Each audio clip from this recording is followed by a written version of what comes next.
Chers lecteurs, bienvenue sur la chaîne Mes Lectures. Avant de commencer à introduire le nouveau format, j'aimerais vous rappeler que le concept de la chaîne repose sur l'éveil au quotidien par des contenus de courte durée, et que les formats traditionnels du samedi perdureront. Dans cette voie à suivre, la façon de vous narrer les contenus change pour être plus proche de la synthèse.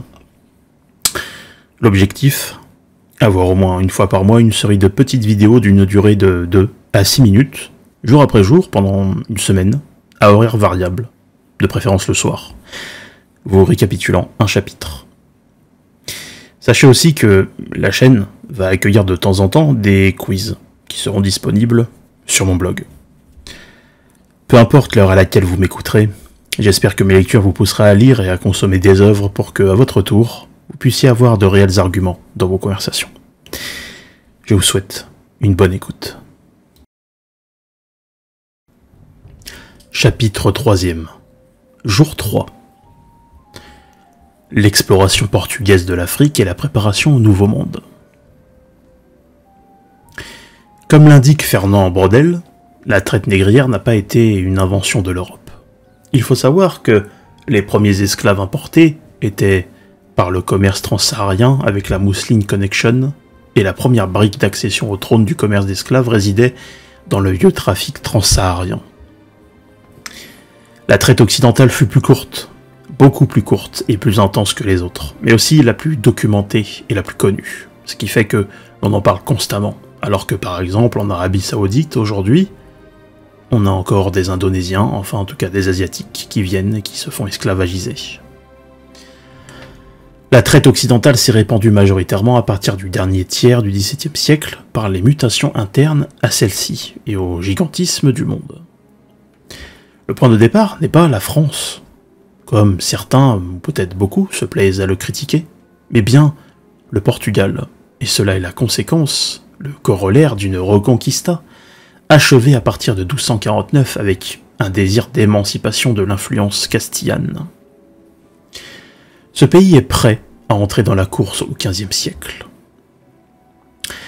Avant le XIVe siècle, voire le XVe siècle, l'Afrique était restée pour les Européens une terre réservée aux voyageurs musulmans dans sa très grande majorité. Et les Portugais commencèrent à s'y intéresser pour de multiples raisons, avec des expansions vers le sud. C'est Henri le Navigateur qui coordonna la première entre 1394 et 1460, et qui se divisera en plusieurs étapes avec la colonie de Madère, 1418-1425, et la prise de Ceuta. Les forts courants marins ne permettaient pas de se rendre aussi loin que les explorateurs l'avaient souhaité, et il fallut attendre diverses inventions, comme la caravelle avec le gouvernail d'Étimbo, ou encore la bouline pour pratiquer le nord puis le sud, sans se perdre. Diverses étapes ont lieu, avant d'en arriver en 1487 au cap de Bonne-Espérance, puis Madagascar fut découverte en 1500. C'est à partir de là que les premiers captifs noirs furent radiés sur le Rio de Ouro.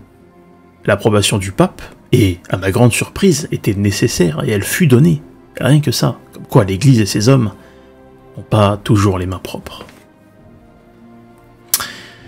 L'auteur nous dit que les Africains radiés servaient surtout de justification, de preuve matérielle aux expéditions qui étaient coûteuses. La traite atlantique mit quand même près de 250 ans à se former, et c'était la découverte de l'Amérique qui était en train d'être préparée, puis qui passa par tout un tas d'inventions manufacturières faites sur le tas. Les contemporains de l'époque passèrent sous rumeur que finalement, bien plus tard, elle n'en sera plus une, que l'Afrique n'était que recouvert de sable, pour éviter d'attirer les convoitises sur ce continent extrêmement riche aurifèrement. Néologisme, inventé par moi-même, du mot aurifère.